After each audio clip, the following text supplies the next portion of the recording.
The Grand Assembly Hall of Celestium Prime stretched nearly a kilometer in diameter, its crystalline walls reflecting the light of 1,000 distant stars.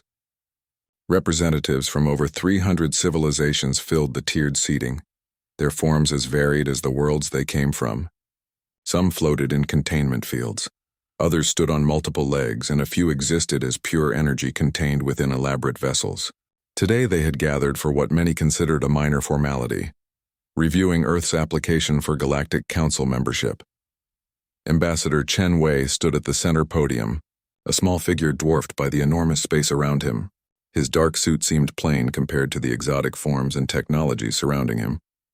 He held a data tablet containing humanity's petition, though he suspected few in the assembly would bother reading it. The early signs were not encouraging. The species calling themselves humans request admission to this council, announced the Arbiter, a towering crystalline being whose voice resonated through translation devices. Ambassador Chen Wei of Earth will present their case. Chen Wei began his prepared speech, highlighting humanity's achievements. He spoke of art and literature spanning millennia, of scientific discoveries that unlocked the secrets of their world, of philosophical traditions that grappled with existence and morality. He explained how humans had overcome countless wars and disasters to finally reach beyond their planet, establishing colonies on Mars and the moons of Jupiter. His voice carried conviction, even as he noticed the restless shifting in the audience. The first interruption came from the Escarathi section.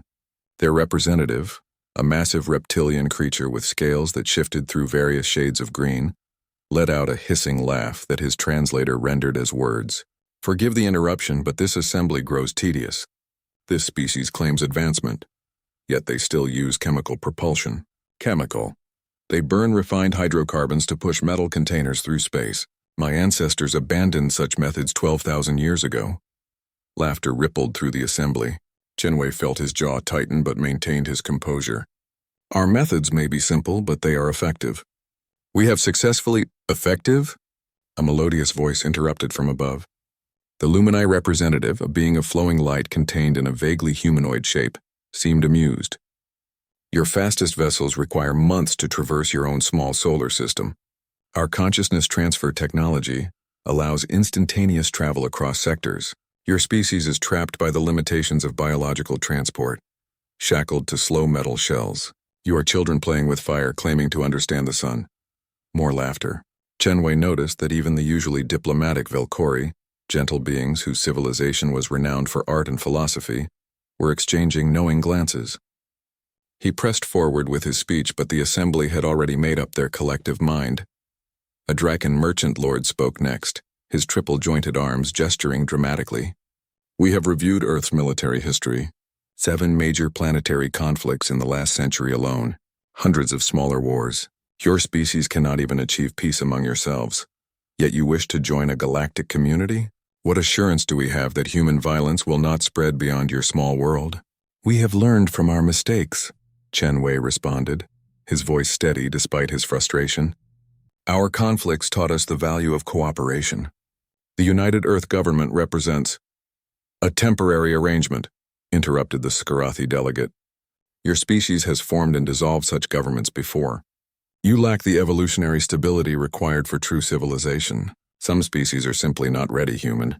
Perhaps in another 1,000 years, when you have matured beyond chemical rockets and nuclear weapons, we can revisit this application." The vote was called early. Chen Wei had prepared for a full day of presentations, but the Arbiter clearly saw no reason to continue. The voting crystals illuminated across the chamber, 347 against admission, 12 abstentions, 0 in favor. Earth's application was denied.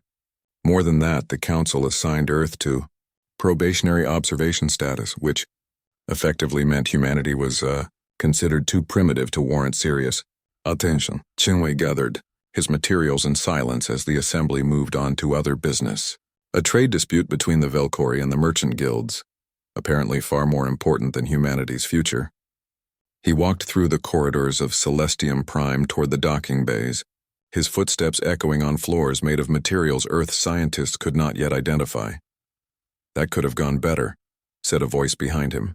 Commander Sarah Okonkwo fell into step beside him, her military uniform crisp despite the long day. She had observed the proceedings from the visitors' gallery. Though I'm not sure how.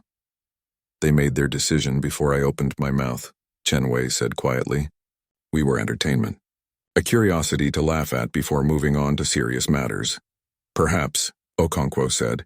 She had served in Earth's Solar Defense Command for 15 years, and her expression carried the analytical detachment of a career intelligence officer.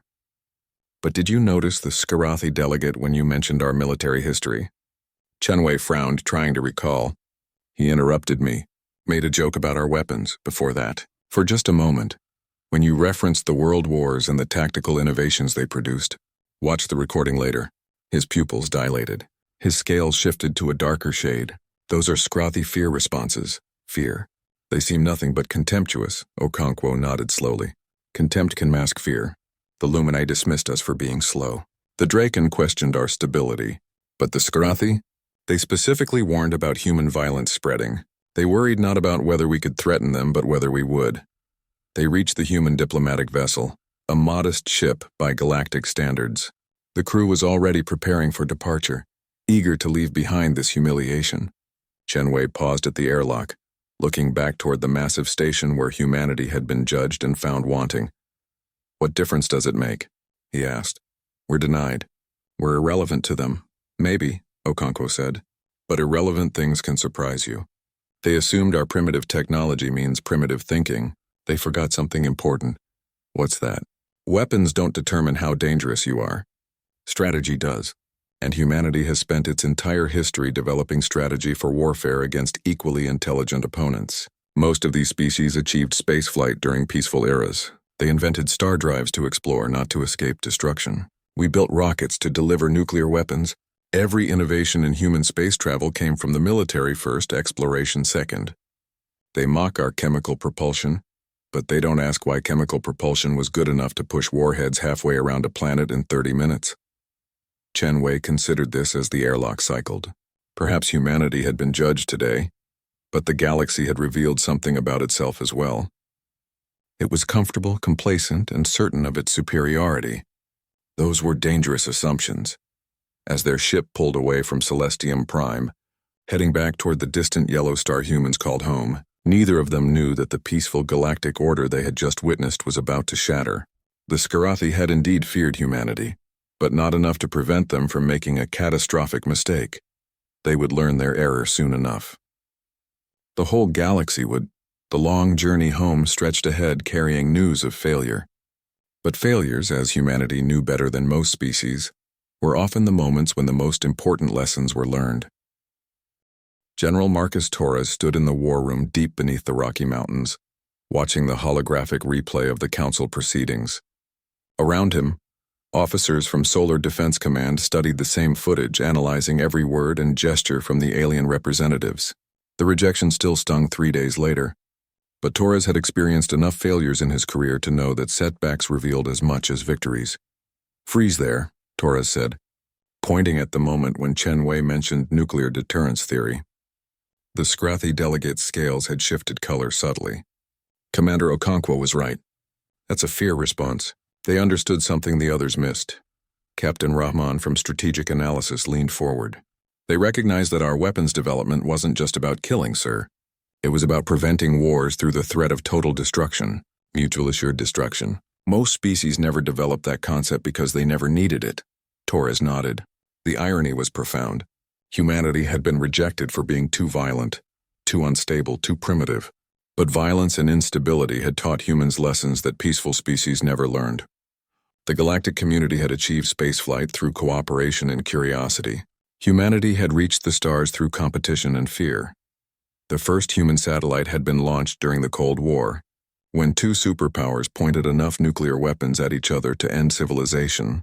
The first human spacecraft had been designed as intercontinental ballistic missiles before they carried astronauts.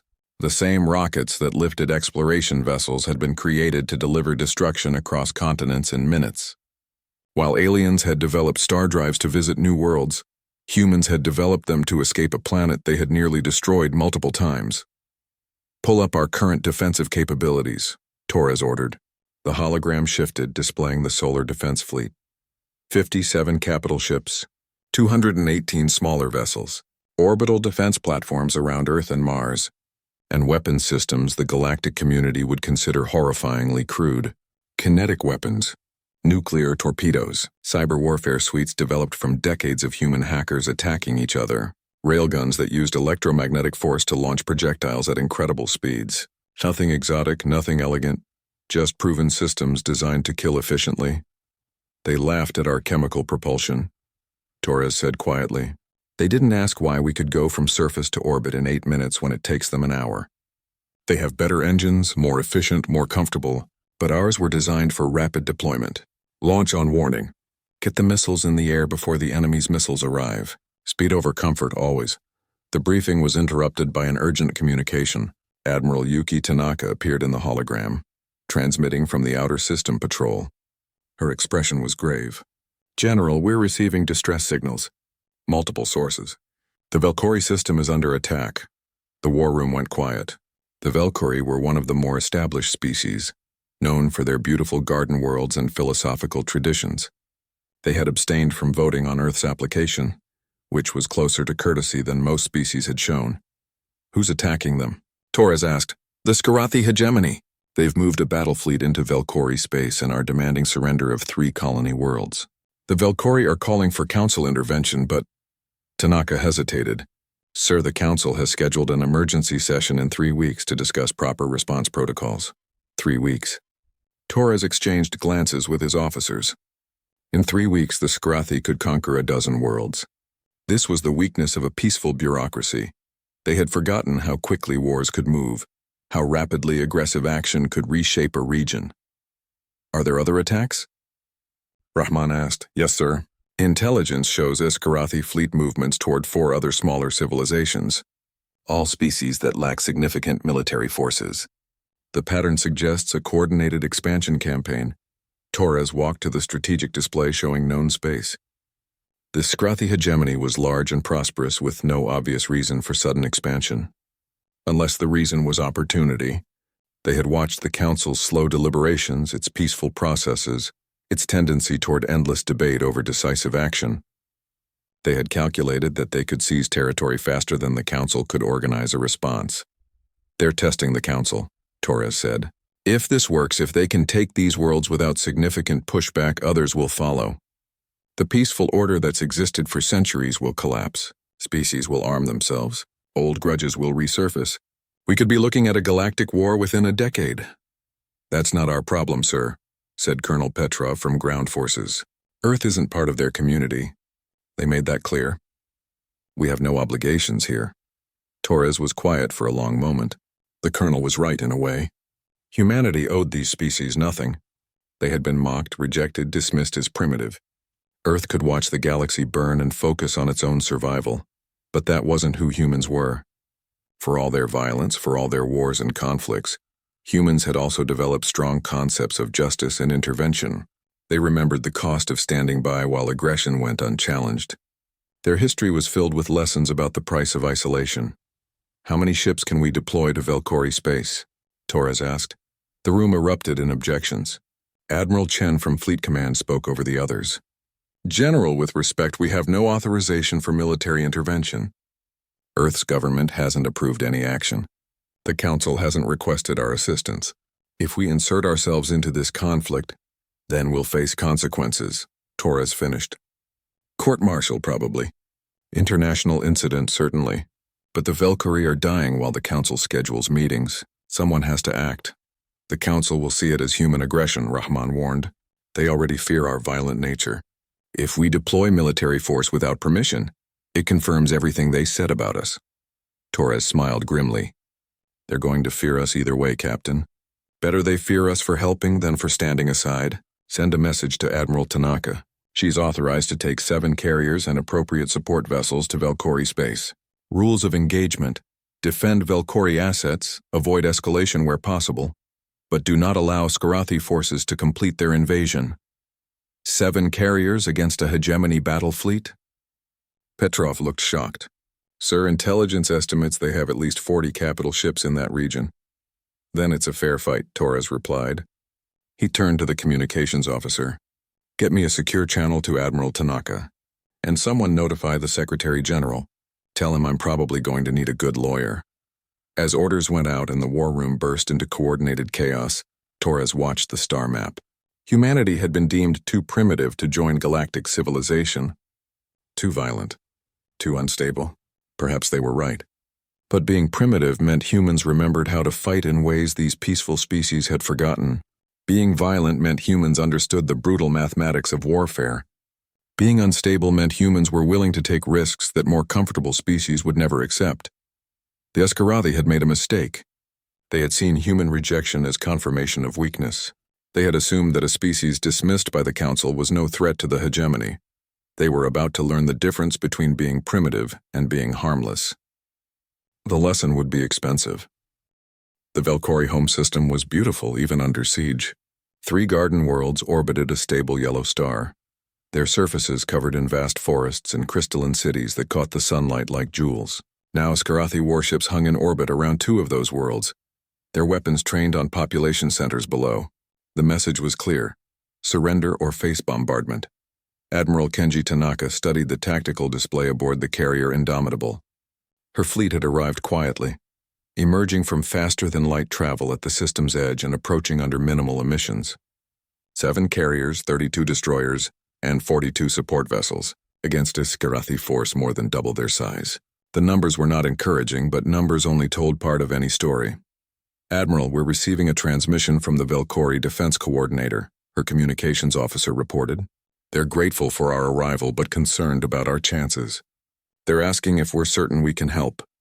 Tanaka smiled without humor. Certainty was a luxury in warfare. Tell them we didn't come this far to watch. And send a message to the Escarathi fleet commander. Inform them that Earth requests they withdraw from Velori space immediately. Keep the tone polite. The reply came within minutes. The Escarathi commander's translator rendered his hissing laughter clearly. The primitive humans dare to issue demands. You were rejected by the Council for good reason. Leave now and we will forget this insult. Remain and you will be destroyed alongside the Velori. Your choice.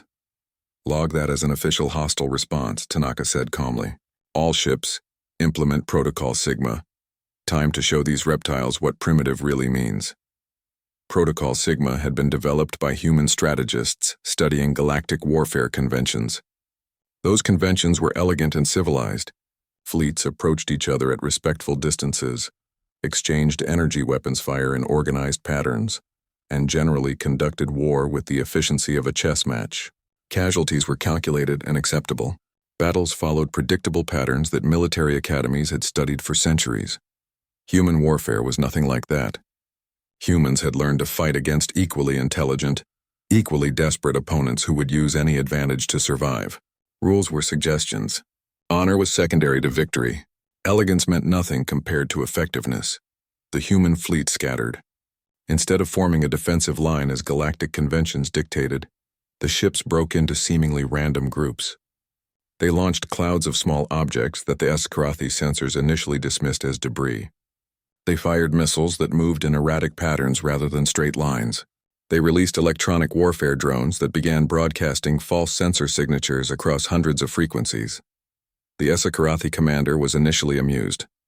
This chaos was exactly what he expected from a primitive species. His fleet maintained its elegant formation, weapons charging for the coordinated strike that would eliminate this nuisance. His shields were configured to deflect energy weapons, his point defense systems calibrated for standard missiles. Everything by the book. Then the human weapons arrived and nothing was by the book. The first impacts were kinetic rounds, simple metal projectiles accelerated to enormous speeds by railguns. The Escarathi shields designed to disperse energy did nothing against solid matter moving at relativistic velocities. Depleted uranium penetrators punched through armor as if it were paper.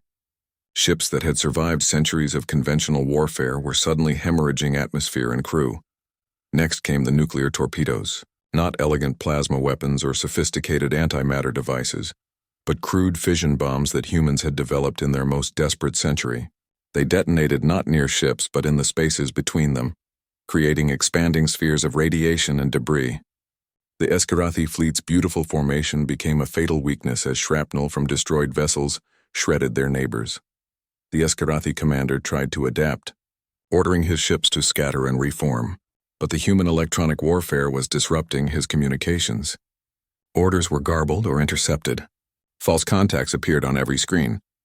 His carefully coordinated fleet dissolved into confusion as individual captains tried to respond to threats that might or might not be real. Human ships moved through this chaos like they were born to it. Their maneuvers seemed random but were actually highly coordinated, each ship covering angles that would have been vulnerable.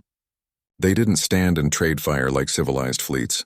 They hit and moved, launched weapons and accelerated away, used every piece of debris and radiation as cover. It was the warfare of desperate survivors, refined through countless conflicts where losing meant extinction. The engagement lasted 11 hours. For the Skarathi, accustomed to battles decided in 2 hours of elegant exchange, it was an eternity of confusion and terror. Their shields were optimized for the wrong weapons. Their tactics assumed rational, predictable opponents. Their technology was superior in every measurable way, but they had forgotten that warfare wasn't about having the best tools. It was about using whatever tools you had in the most effective way possible. When the surviving Askrathi vessels finally retreated, they left behind the wreckage of 41 ships. The human fleet had lost 1 destroyer with severe damage and another 3 requiring repairs. 127 human crew members were dead, a number that Admiral Tanaka would remember for the rest of her life. But the Velori worlds were safe. The victory celebration on the Velori homeworld was subdued. They were grateful but visibly unsettled by what they had witnessed. The Velori coordinator, a gentle being whose species had not fought a major war in 3,000 years, met with Tanaka aboard the Indomitable. "Your assistance saved millions of lives," the coordinator said carefully. "But the manner of your fighting, it was unlike anything in our records. You fought without honor, without adherence to conventions." "We fought to win," Tanaka replied simply. "Honor is a luxury, coordinator. It's what civilized species practice when they can afford to lose. Humanity learned a long time ago that we couldn't afford to lose, so we learned to win ugly." The coordinator left shortly after, clearly disturbed. Tanaka didn't blame them. Humans had just demonstrated that they were fundamentally different from other galactic species. Not better, not worse, but shaped by a harsher history that taught harsher lessons. But the battle wasn't truly over. Tanaka knew military strategy well enough to understand that this skirmish, however decisive, was just the beginning. The Skarathi hegemony would not accept such a humiliating defeat. Their pride, their reputation, their entire strategic position demanded retaliation. She recorded a message on all frequencies, broadcasting in every direction. Her words were chosen carefully, translated into Skarathi with precision. "This is Admiral Kenji Tanaka of the Earth Solar Defense Force. We have defeated your fleet at Velori. This was not our preference. We came here seeking peace through council membership. We were rejected. We came here offering help to species under attack. If you withdraw from all occupied territories within 72 hours, this incident will end. If you do not withdraw, Earth will consider the Skarathi hegemony a hostile power. We will respond accordingly." The message was delivered in a calm, almost pleasant tone, but the implication was clear. Humanity had beaten a superior force through unconventional tactics. What else might they be capable of? What other surprises did these primitive humans have waiting? The Skarathi hegemon, receiving the message on his throne world halfway across the sector, listened in fury. He was surrounded by advisors urging caution, but caution was defeat. Caution was admitting that a species rejected by the council had humiliated the mighty hegemony. Caution was unthinkable. "Mobilize the entire fleet," he ordered. "Every ship, every weapon, every soldier. These humans will be exterminated. Their world will be made an example. The galaxy will remember what happens to primitives who dare challenge their betters." It was exactly the response Admiral Tanaka had predicted. As Earth's forces prepared for what was coming, they activated protocols that had been theoretical until this moment. Protocols designed not to win battles, but to win wars. The Skarathi thought they understood human capabilities now. They thought the worst was over. They had no idea that the darkness was only beginning to fall. The Skarathi Armada was the largest military force assembled in galactic history. 3,200 warships, ranging from massive dreadnoughts to swift attack cruisers, formed a fleet that stretched across space like a metal constellation. The hegemon had stripped every system of its defenses, calling in every vessel that could fly. This wasn't just retaliation. It was a statement that the natural order would be restored, that primitives would learn their place. On Celestium Prime, the Galactic Council finally convened in true emergency session. The delegates who had laughed at humanity's application mere weeks ago now watched tracking data with growing alarm. The Scarathi weren't just responding to the Velori incident. They were mobilizing for total war. This assembly must condemn the human aggression, the Scarathi representative hissed, his scales dark with anger. They attacked our lawful forces without provocation, without council authorization. They are precisely the violent primitives we warned about. The Velori delegate rose slowly. The Scarathi invaded our worlds. The humans defended us when the council could not, or would not. Where was this assembly when our people faced bombardment? Scheduled for discussion, the arbiter replied stiffly. Proper procedures must be followed. Proper procedures, the Velori delegate repeated bitterly. 3 weeks of procedures while our cities burned. The humans responded in 3 days. Perhaps we should reconsider which species truly deserves to be called primitive. The debate continued for hours, achieving nothing. Some species called for human accountability. Others pointed out that the Scarathi had been the original aggressors. All agreed the conflict must be contained before it spread. Peace delegations were dispatched to both sides with urgent messages calling for immediate ceasefire and negotiation. The Scarathi fleet ignored them. They had committed too much, risked too much pride to back down now. Their armada crossed through neutral space, broadcasting their approach. They wanted humanity to see what was coming. They wanted Earth to understand the futility of resistance. The fleet was 6 days from Sol system when reports began arriving. A Scarathi colony world home to 2 billion citizens had gone silent. All communications ceased. All orbital traffic stopped. The planet simply vanished from the galactic network as if it had never existed. The fleet admiral assumed technical difficulties and continued forward. Then another colony world went dark. Then another.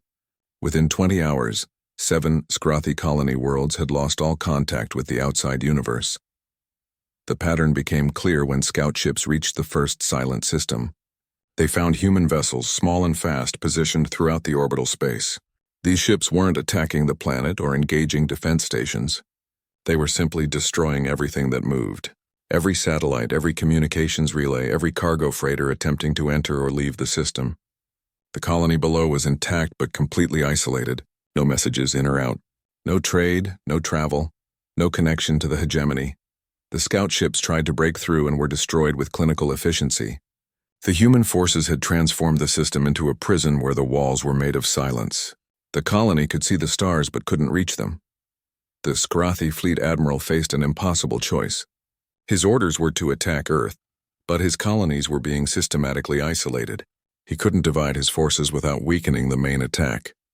He couldn't retreat without admitting defeat.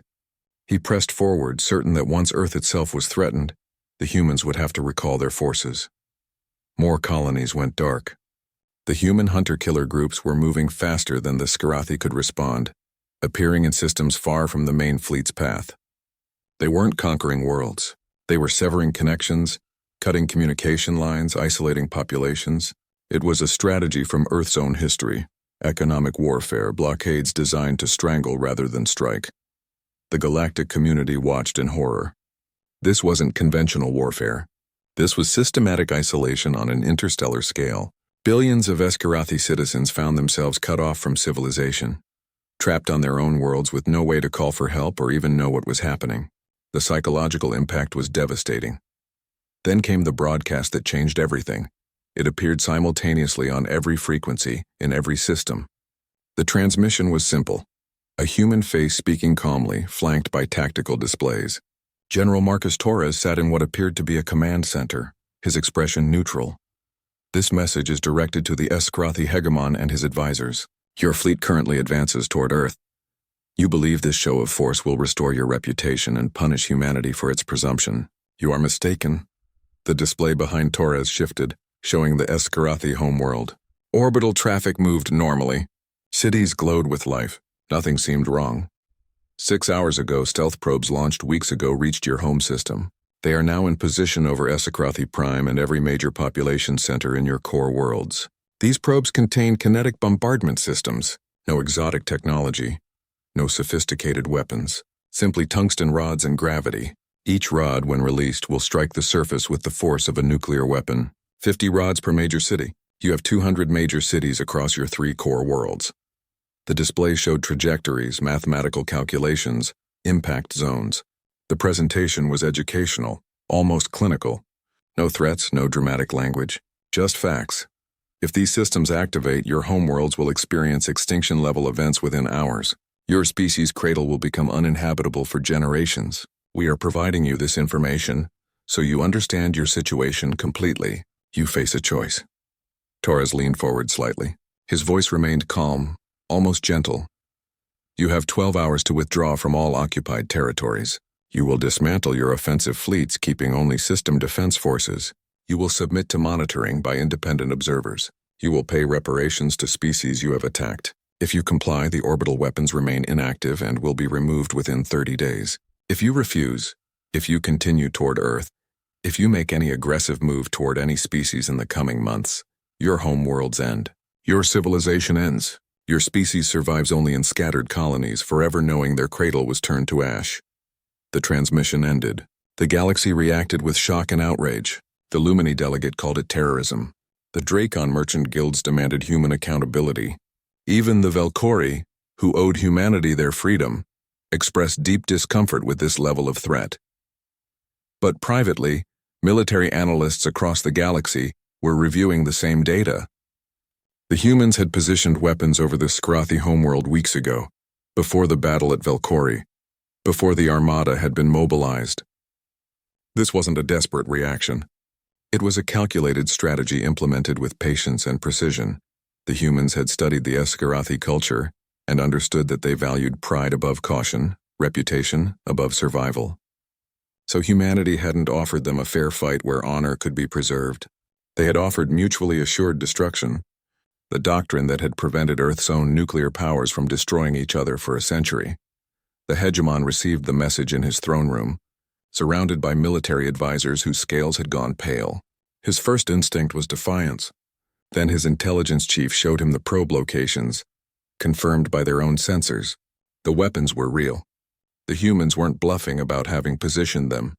Whether the humans would actually activate them remained uncertain. But the hegemon understood risk assessment. He had gambled on rapid expansion, believing the Council too slow and humanity too weak to respond effectively. Both assumptions had proven false. Now he faced losing everything. 8 hours after the transmission, the Skrothi fleet began withdrawing. Occupied territories were evacuated. The massive armada that had threatened to destroy Earth limped back to hegemony space, defeated without firing a shot. The human forces dismantled the orbital platforms as promised. Intelligence reports later revealed they had never been fully armed, lacking the guidance systems necessary for precise targeting. The threat had been a calculated bluff, but the galaxy would never know for certain. Earth had won not through superior technology or greater numbers, but through understanding a fundamental truth that peaceful species had forgotten. Sometimes the threat of overwhelming violence prevents more bloodshed than actual combat ever could. But victory came with a cost that was only beginning to be calculated. 3 months after the Skrothi withdrawal, Ambassador Chen Wei stood once again before the Galactic Council. The chamber was the same. The crystalline walls still reflected starlight, and the assembled species still filled their tiered seating. But everything else had changed. The casual atmosphere was gone. In its place was a tension that made the air feel heavy. The Council recognizes Ambassador Chen Wei of Earth, the Arbiter announced, his crystalline form somehow seeming less radiant than before. We have reviewed the petition for membership. The vote will proceed. There was no lengthy debate this time, no mockery or laughter. The delegates sat in uncomfortable silence, many refusing to meet Chen Wei's eyes. He understood why. Fear was harder to face than contempt. The vote was called. The results appeared quickly. 287 in favor, 63 against. Earth was granted council membership with full privileges and responsibilities. Chen Wei should have felt triumphant.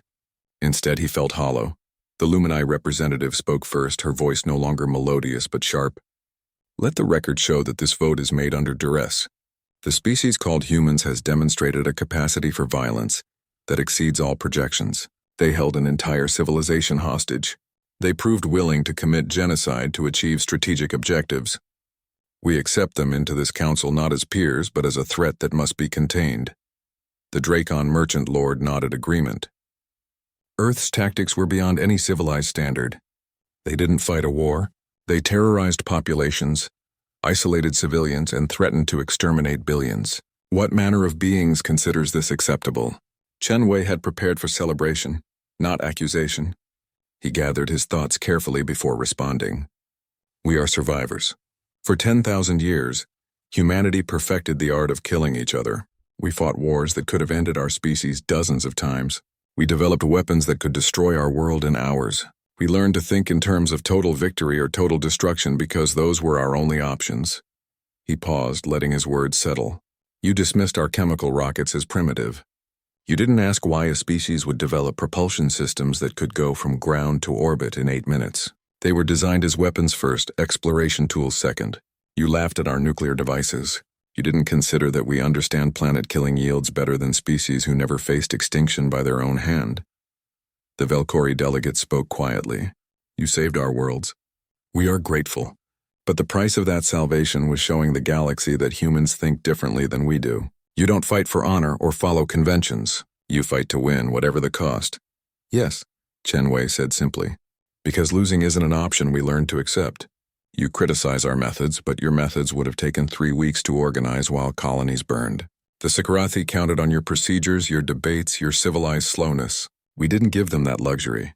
The council chamber erupted in overlapping voices. Some delegates argued for restricting human military capabilities. Others insisted on mandatory oversight of Earth's weapons programs. A few mostly smaller species who had been threatened by Sikarathi expansion suggested that perhaps the galaxy needed someone willing to act decisively. General Torres watched the proceedings from Earth, transmitted in real time.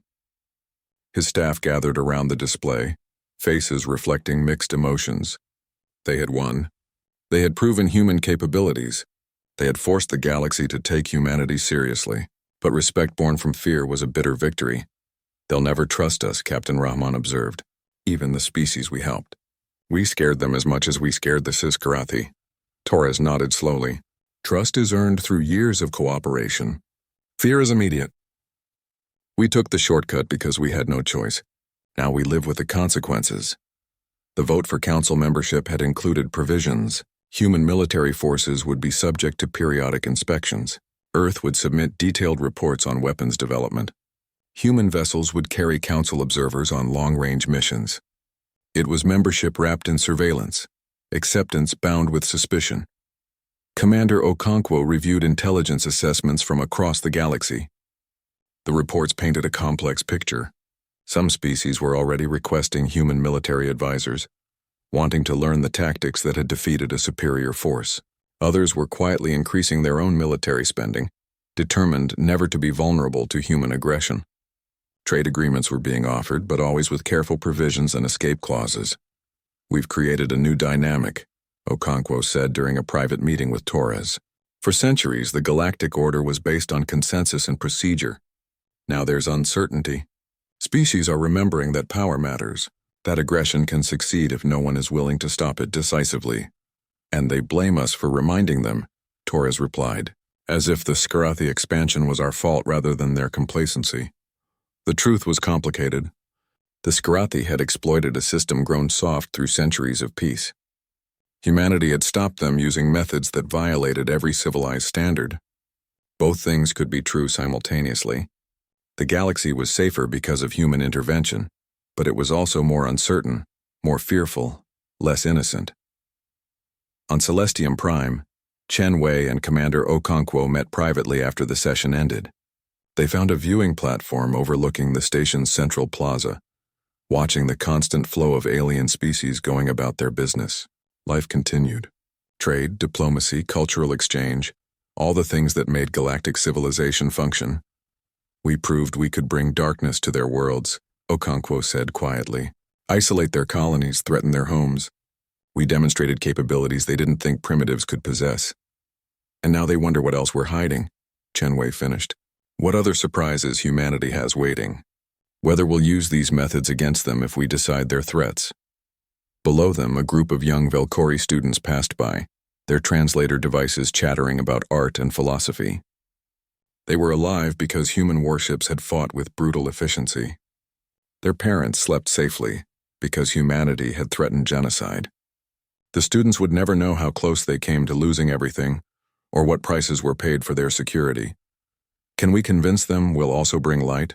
Okonkwo asked. That humanity isn't just about warfare and violence? That we have art, philosophy, compassion? Chenwei wanted to say yes. He wanted to believe humanity could prove itself as more than dangerous primitives who had stumbled onto the galactic stage, but actions spoke louder than words. And humanity's first major action had been a demonstration of their capacity for calculated brutality. Maybe, he said finally, over time, through cooperation and restraint, by choosing not to use the capabilities we've demonstrated, but it will take generations. The galaxy has a long memory and we've given them something memorable. They stood in silence watching the peaceful scene below. The Council had accepted Earth, but acceptance and trust were different things. Humanity had earned its seat through fear rather than respect, through demonstrating what they could destroy rather than what they could build. The irony was profound. Humans had sought Council membership to join galactic civilization, to move beyond their violent history. Instead, they had brought that history with them, teaching peaceful species lessons they had never wanted to learn. The galaxy was safer in some ways, more dangerous in others. Order had been preserved, but innocence had been lost. The Skarathi made a mistake, Chenwei said. They ridiculed Earth for too long. They assumed primitive technology meant primitive thinking. They forgot that weapons don't determine how dangerous you are. Strategy does. Willingness does. Desperation does. And now everyone knows, Okonkwo replied. Humanity is the species that will do what others won't. The ones who understand total war because they've lived it. The galaxy's guard dog, maybe. Or its monster. Time will tell which. The stars continued their eternal dance above Celestium Prime. Trade routes remained open. Diplomatic relationships continued. Life went on, but with a new awareness. Somewhere out there was a species that had been rejected as too primitive, too violent, too unstable. That same species had demonstrated they could darken skies across multiple worlds, hold entire civilizations hostage, and win wars through psychological warfare that more advanced species couldn't imagine. Earth had its council seat. Humanity had proven its capabilities. The question now was what they would do with that power, whether they would become the guardians they claimed to be, or the threat the galaxy feared, whether human violence could be channeled toward protection, or would eventually turn toward conquest. The answer wouldn't come quickly. It would be written through decades of choices, small actions accumulating into patterns, decisions made in moments of crisis. Humanity had shown the galaxy what they could do in darkness. Now they had to prove what they could accomplish in light. But for now, the sky remained neither completely dark nor fully bright. It was twilight, a transitional space between fear and hope, threat and promise, violence and peace. Humanity had earned its place in that twilight. Whether they would bring dawn or deeper night remained to be seen.